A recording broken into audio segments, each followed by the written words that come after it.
आज दरभंगा के राजकीय अंबेडकर कल्याण छात्रावास मोगलपुरा दरभंगा में भाषण प्रतियोगिता हेतु प्रीलिम्स परीक्षा आयोजित किया गया, जो शांतिपूर्ण तरीके से संपन्न हुआ। इस मुख्य परीक्षा 4 दिसंबर 2022 को आयोजित किया जाना है, जिसमें सफल छात्रों को पुरस्कार एवं सम्मानित किया जाएगा। इस परीक्षा का मुख्य उद्देश्य राजकीय अंबेडकर कल्याण छात्रावास मोगलपुरा दरभंगा में अध्ययनरत छात्रों को शिक्षा प्रति उत्साहित करना है। मजिस्ट्रेट तौर पर नरगिस परवीन ने कहा, छात्रावास में पठन पाठन और अधिक तेज हो सके, इसके लिए हम सभी छात्रों का भरपूर प्रयास एवं सहयोग रहा है। आयोजक डॉक्टर RK राजेश ने कहा, छात्रों में शिक्षा के प्रति छात्रावास में कमी की महसूस की जा रही थी, जिससे हम सभी छात्रों ने मिलकर एक सकारात्मक कदम उठाने का प्रयास किया है।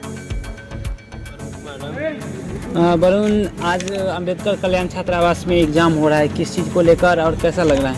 अच्छा लग रहा है। क्या लग रहा है, किस चीज़ को लेकर एग्जाम है? इस पे प्राइज भी है। ये बहुत गौतम बुद्ध के बारे में है, उसी रिलेटेड एग्जाम है। अच्छा लग रहा है। कितना मार्क्स का एग्जाम था? एग्जाम 75 का था। क्वेश्चन 75 था। कैसा क्वेश्चन था? ठीक ठाक था। ठीक था। क्या नाम है? सर प्रदीप कुमार नाम है।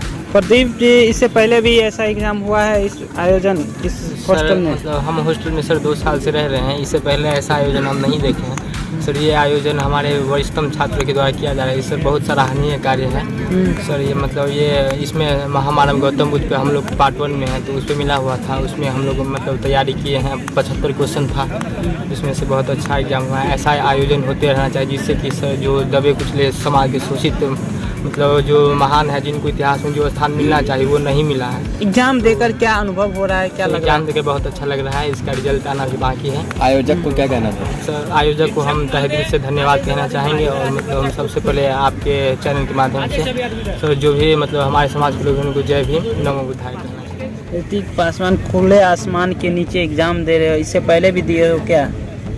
नहीं। कैसा लग रहा है एग्जाम देकर? बहुत अच्छा लग रहा है। क्वेश्चन कैसा था? आसानी था। इससे क्या प्रॉफिट लग रहा है कि ऐसे एग्जाम बार बार होना चाहिए या क्या? होना चाहिए बार बार होना चाहिए। हाँ, इसमें चीट भी नहीं करना पड़ता है। चीट भी नहीं करने का मौका मिला? मतलब मन बना के आए थे चीट करेंगे? नहीं, मतलब ऐसा होना चाहिए, दुरस में बैठा रहता है। Don't laugh. कहाँ यहीं रहते हो? छात्रावास में ही? हाँ। कितने साल से? कितने साल से रह रहे हो? 1 साल से रहते हैं। कौन क्लास में हो? 11th में हो। कौन से कॉलेज में? MK college. क्या लगता है कि इसमें इस एग्ज़ाम को पास करने के बाद प्राइज भी रखा गया है, प्राइज ले पाओगे, उतना मार्क लाओगे? हाँ, ला लेगा। अपने बच्चा के कंपटीशन के व्यू से रखे हैं, और एज ए हर एक सेक्टर के बारे में जानकारी के लिए रखे हैं, ताकि बच्चा को नॉलेज रहे, और इससे आगे हम कंपटीशन के दौर में बच्चा को ले जाएंगे। और कंपटीशन जो सेक्टर होगा, जैसे BPSC होगा, रेलवे होगा, उसके बाद आपको बोले BSSC होगा, और एनी कंपटीशन, जैसे कि अब बच्चा पार्ट 1 में हो, पार्ट 2 में हो, उसके बाद इंटर का हो, या चाहे ग्रेजुएशन का हो, PG का हो, सब बच्चा का सेक्टर वाइज एग्ज़ाम लिया जाएगा, और उसके अनुसार से उसके परफॉर्मेंस को रखा जाएगा, और हर एक बच्चा को पुरस्कृत किया जाएगा। एग्ज़ाम के टाइम में कौन कौन नियम का पालन किया गया है? मतलब एग्ज़ाम के टाइम में मेरे बच्चा सब अनुशासित से आए हैं, एंट्री अच्छे ढंग से करवाए हैं, अच्छे ढंग से बैठा है, अच्छे ढंग से अपना अनुशासन में रह के परिचय दे करके और अपना एग्ज़ाम को अच्छी ढंग से निभाया है।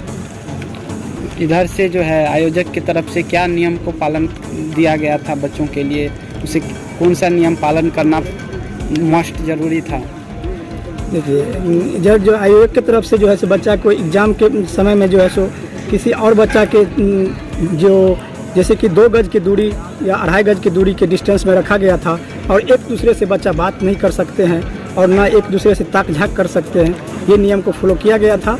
इसके अनुसार से बच्चा सभी वीक्षक को सहयोग किए हैं, और सभी वीक्षक सभी बच्चा के साथ अच्छे से वार्तालाप किए। क्वेश्चन आंसर का जो है क्या पैटर्न था, कौन कौन सिलेबस देखिए क्वेश्चन का जो फ्लो था वो ज्योतिबा फुले से थे, तो वह गौतम बुद्ध से थे और डॉक्टर भीमराव अंबेडकर से थे। ये सब सेक्टर अलग अलग बचा। क्या इसमें जनरल क्वेश्चन भी थे या नहीं, उन्हीं से रिलेटेड क्वेश्चन थे। जो भी 3 सेक्टर थे वो 3 सेक्टर से ही रिलेटेड क्वेश्चन थे। इससे बच्चों पे क्या असर पड़ेगा, इससे इसका फायदा क्या है? देखिए बच्चों को देखिए, मेरा मकसद है कि हमारे छात्रावास में शिक्षा को अधिकतम से अधिकतम लाभ दें। छात्रावास हमारे शिक्षा के लिए होती है, पर यहाँ थोड़ा सा मुझे अनुभव हुआ कि शिक्षा में कमी पाई गई। सारे छात्रों ने सहयोग किया, मदद किया कि सर शिक्षा के लिए यहाँ पर कंपटीशन एग्ज़ाम कराया जाए, लगातार कराया जाए। प्रत्येक वर्ष में 10-12 ऐसे एग्ज़ाम करा दी जाए जिससे बच्चा को तैयारी बहुत अच्छी से हो जाए यहाँ पर। इस एग्ज़ाम से बच्चा को क्या फ़ायदा होने वाला है? बच्चा में तो ये ऑलरेडी ये विकास होगा, ये प्रभाव पड़ रहा है हमारे जो एग्ज़ाम में अपीयर हो रहे हैं। हमें देखने को मिल रहा है कि बच्चा कितना उत्साहित है पढ़ाई के लिए। इस वजह से बच्चा को अभी आपने देखा होगा कि कैंपस भर गई, जगह नहीं थी हमारे पास बच्चों के एग्ज़ाम लेने के लिए। तो मुझे ये दिख रहा है कि ये प्रभाव कितना पड़ रहा है, असर कितना पड़ रहा है। बच्चों में कोई कमी नहीं है, व्यवस्था में थोड़ी बहुत ढील है, इस वजह से ये चीज़ देखने को मिल रहा था। लेकिन वो भी अभी हम देख रहे हैं कि सफा हो रही है, व्यवस्था भी हमारी कायम हो रही है। ये एग्ज़ाम का आयोजन ये पहली बार है या इससे पूर्व भी हुआ है, या और कब तक चलेगा ये? पूर्व की तो मुझे पता नहीं, ऐसे मुझे लग रहा है कि मैं पहले ही ऐसा एग्ज़ाम कंडक्ट करवा रहा हूँ सामूहिक रूप से, और इसमें बढ़ चढ़ के छात्रों ने भाग लिया। इससे हम लोग ही, हमारी कम्युनिटी को भी बहुत सारा उत्साह मिले है, और आगे भी इस पर हम लोग प्रयास करेंगे कि एग्ज़ाम और हो और इससे बच्चा को अधिक से अधिक लाभ दें। परिचय? डॉक्टर राजेश कुमार।